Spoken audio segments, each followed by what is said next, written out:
So moving on then to, so say you've gone through an incubation process and you are going to set up a woofie. Do you have any tips about the process of setting up and tips about how you manage one once you've set it up? Right.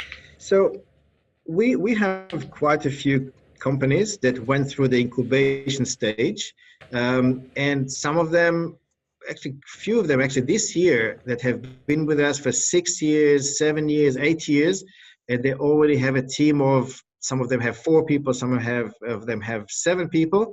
They are confident. Okay, now I know where is my market. I know that I have enough people that I can trust. They can take it over and they can manage the woofie. And I'm not in a rush. I can do it as we go, as they continue to sell, and in parallel I can set up the woofie. So definitely, when you're ready to do it, then you can do it. And there are certain things that you need to do. So one thing that we noticed recently, we found many companies, they set up the woofie wherever their lawyer or their agent feels comfortable with. And this is very natural. Obviously, we have strength in our district, and when we set a woofie here, it's very easy for us and it's very quick because we do it all the time. But when a lawyer is setting up a woofie, he's setting up where he's strong, where it's easy for him to set up a woofie, and he does it good, and he does it quick, and he does it hopefully even cheap.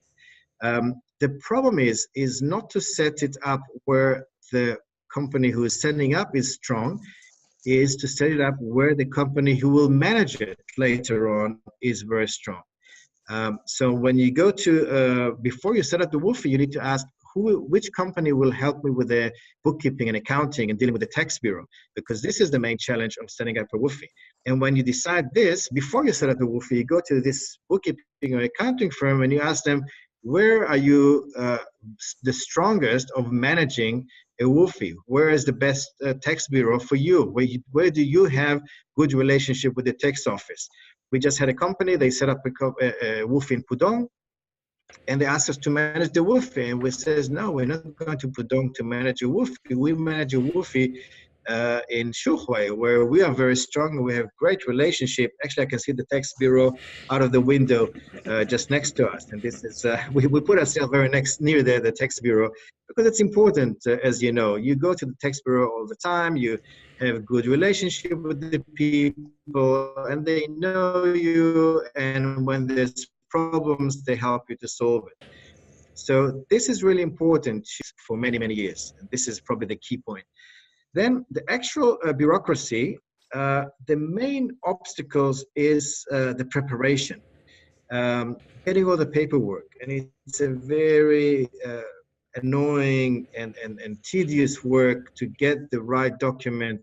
It has to be signed in the right pen, in the right color, in the right side. And there's all these little things that stop the process for technicality. The other thing which is quite important in China is to choose a name. Name in China, the name in Chinese is very important, and you spend a lot of time thinking what would be a good name. A good name that has a good meaning in Chinese will sound similar to the name in conflicting with any other name. So submitting the application for names sometimes can take a while because every time it can be rejected, or they think it's not proper. So this is one of the milestones that you really need to put some thought. And actually, again, it helps in Australia because you have so many Chinese. You can consult with so many people there. Ask them, is this a good name? What do you think of this name? Does it sound right? And then when you apply, you may pass much quicker. Another thing is to set it up not under pressure. If you set up a woofie because you have an invoice, and we had these cases where companies says, oh, I need a woofie very quickly because I have an invoice, and the client wants an invoice in RMB from a company under my name. But I told you, look, it's going to take 2 to 3 months, and if you do it under pressure, it always takes longer because everything goes wrong when you do it under pressure, Murphy's Law. So don't set up a Woofy just for one invoice.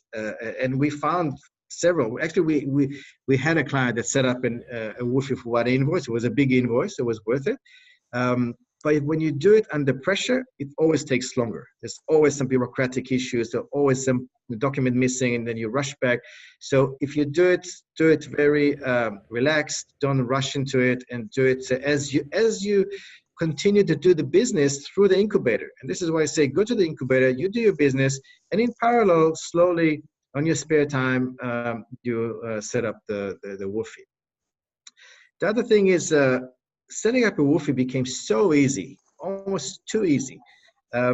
We meet so many agents, and every other person calls himself an agent, and basically he downloads the documents from the internet, and he say, I can set up a Woofy, no problem. And basically he's using templates, which is possible, but templates are not good because every Woofy has its own characteristic. Every Woofy has its own consideration. Every Woofy has to think, what kind of licenses am I applying to? Every Woofy should think of the people or the positions. Who would fill the positions, whether it's people from overseas, whether it would be the local people who would be supervising the Woofy. There's so many considerations, and you need somebody who knows what they're doing. Also, to put the article of association. No, it's not something that you can download from the internet. You need somebody who did it before, somebody who have good experience. So our experience is don't go and choose somebody cheap, because now you can find Woofy set up as cheap as $1,000 to $2,000. But when you set cheap, it will cost you a lot later on down the road. And we've seen this all the time. The last thing is that company asks us, what is the minimum registered capital that I would need? And we say, this is the wrong question. Because people, first of all, the minimum is zero. You don't have to inject any money in the registered capital like it used to be before. A few years ago, you had to put $100,000, $200,000, and this was pretty heavy for small, medium-sized companies. But today, you don't have to inject anything, but you need to state what is your registered capital. But this is the wrong question, because you need to set a registered capital that would meet your real expenses. When you have 2 or 3 or 5 people, and you know exactly how much their salaries are, and you know how much is the rent, and you know how much they're traveling and flying at the hotels, and you know how much money they would need to spend, you need at least to set the registered capital at least to cover these expenses. Because when you run out of money, or if you're not selling enough and you don't have enough money to pay salaries, then you'll have to rush into injecting more money. And the injection of registered capital takes time, like everything in China. It could take 1 month, could take 2 months. And then you find yourself that you cannot pay salaries because you don't have enough money in your registered capital. And if your registered capital was too low, you need to increase your registered capital, which takes even more time. So setting up a higher registered capital doesn't cost you anything. You don't need to put the money into China, but you get it into China. And this is very important.